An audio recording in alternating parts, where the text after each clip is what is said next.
L'homme ne vivra pas de pain seulement, mais de toute parole qui sort de la bouche de Dieu. Voici votre moment de méditation quotidienne.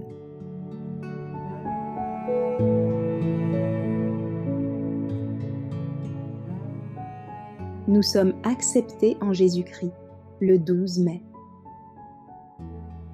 Car vous êtes tous fils de Dieu par la foi, en Jésus-Christ. Galates, chapitre 3, verset 26. Cela ne sert à rien de parler de religion au hasard, de prier sans éprouver une faim spirituelle et une foi vivante. Une foi en Christ qui n'existe que de nom, qui l'accepte uniquement comme le sauveur du monde, est incapable d'apporter à l'âme la guérison. Croire à salut n'est pas simplement accorder à la vérité un assentiment intellectuel. Celui-là ne peut recevoir la bénédiction divine qui attend de tout savoir pour exercer sa foi. Il ne suffit pas de croire ce qui concerne le Christ. Nous devons croire en lui. La seule foi qui nous soit profitable est celle qui le prend comme sauveur et qui s'approprie ses mérites. D'aucuns pensent que la foi n'est qu'une opinion, mais la foi salutaire est une opération par laquelle ceux qui reçoivent le Christ contractent une alliance avec Dieu. La vraie foi est une vie. Une foi vivante entraîne un accroissement de vigueur, une pleine confiance, communiquant à l'âme un pouvoir conquérant. La foi véritable est celle qui reçoit le Christ comme son sauveur personnel. Dieu a donné son Fils unique afin qu'en croyant en lui, je ne périsse point, mais que j'aie la vie éternelle. Jean chapitre 3, verset 6. Lorsque je viens au Christ, selon sa parole, je dois croire que je reçois sa grâce salvatrice.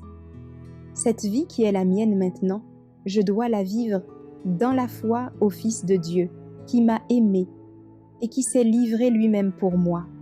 Galates, chapitre 2, verset 20. L'apôtre Paul expose clairement les rapports qui existent sous la nouvelle alliance entre la foi et la loi. Étant donc justifiés par la foi, dit-il, nous avons la paix avec Dieu par notre Seigneur Jésus-Christ. Anéantissons-nous donc la loi par la foi ? Non, certes, au contraire, nous la confirmons. Car ce qui était impossible à la loi, attendu que la chair la rendait impuissante, a justifié l'homme qui l'a violée, Dieu l'a fait.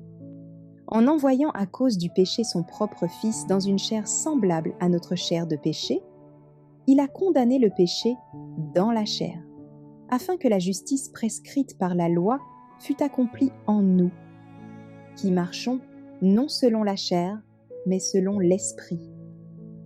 Romains chapitre 5, verset 1, chapitre 3, verset 31, chapitre 8, versets 3 et 4.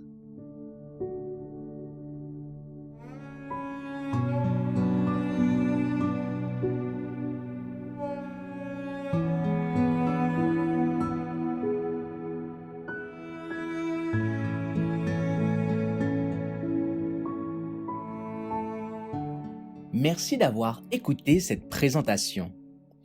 Assurez-vous de nous rejoindre demain pour votre moment de méditation quotidienne avec lereste.org.